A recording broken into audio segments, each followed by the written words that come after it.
Welcome back, America. Kayleigh McEnany, let's put our lawyer's hat on, as uncomfortable as that may be. And let's take a look at this, what's taking place in this country. We have almost now 200 lawsuits being brought by reprobates all over the country into cherry-picked courtrooms and judges. Chuck Schumer said he put 235 district court judges on there.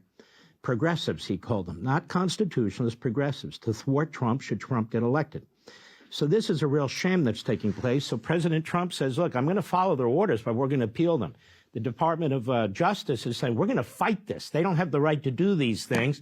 And then the media is out there saying, oh, we have a dictatorship. How do we have a dictatorship? We have a judicial tyranny taking place, and a president is trying to do his ministerial tasks under Article 2. That's exactly right. I mean, Thomas Jefferson warned of the despotism of oligarchy when it comes to the judiciary. You know, we hear oligarchy, Elon Musk. No, it's an oligarchy when you have 677 federal district court judges, all of whom at any moment can be many commanders in chiefs. These individual judges have more power, at least temporarily, than the Supreme Court, where it takes 5 justices to come together and issue an order. So you have these many commanders in chiefs who assume the role, as Stephen Miller so brilliantly says, of Secretary of Commerce and Secretary of State. They roll back what Trump is doing. But Trump, and here he has such a good way of plain speak and just speaking common sense. He said, I'm the one who got nearly 80 million votes, not the 677 judges, not Judge Boasberg. He respects the courts, he listens to them, but they are totally and completely out of control. We are now at an oligarchy. It's funny, they never asked Joe Biden, who defied 3 Supreme Court decisions, violated immigration laws, and on and on and on, brought illegal immigrants in this country, including Venezuelan gang members, MS-13 gang members, fentanyl, and pretty much allowed God knows how many women to be sold into sex trafficking, as well as little kids. Nobody ever asked him about, why aren't you following the law? I want to move on to Elon Musk for a moment. All this domestic terrorism attacking him. Man's being threatened, his life, for crying out loud. They're trying to destroy his business. It's all organized. It's all concerted. It's all funded by dark money billionaires on the left. They're attacking dealerships. They're attacking individuals who own vehicles, tracking them. You're a lawyer. I have a theory, and I want to put it out there. I don't have Mr. Musk's number. I wouldn't presume to bother him.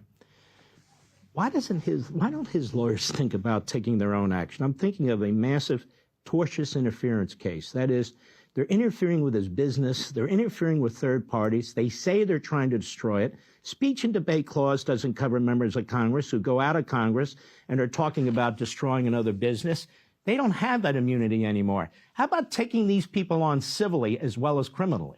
I love that. I think there should be a tortious lawsuit here. I think Elon Musk should look at that. I hope his lawyers are doing that right now. In addition to Pam Bondi and Kash Patel, looking at, is there a degree of organization behind all this? President Trump thinks there is. I have to believe, Mark, that there is. I remember during my time as press secretary, they posted a picture, and I say they because I don't know who these people were, of my home at a time when buildings were being burned down in Tampa, a gas station was burned down. They post my address, my home, the police show up at my door, and the insinuation was that my home was going to be next. And I had a little baby at the time.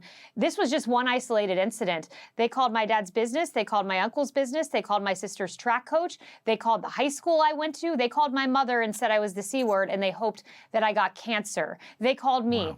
I believe this intimidation, it's not just Elon Musk. It's highly effective people in the Trump administration. It's now conservative influencers who are being swatted left and right. There's an organization behind this. I am guessing that. I have no information to indicate this, and I hope Elon Musk can get to the bottom of it. Well, we know there is. They're raising money online. They're bragging about it. They're putting out information. And my advice to Elon Musk or anybody else is fight back. Yes. Don't take this sitting down. Bingo. Go after them. Go after their money. Do it. Get the lawyers. Unleash them. The lawyers are the most aggressive, angry lawyers. Go get them. Bingo. Like me. Kayleigh McEnany, take care of yourself, and God bless you, my friend. Thank you, Mark. We'll be right back.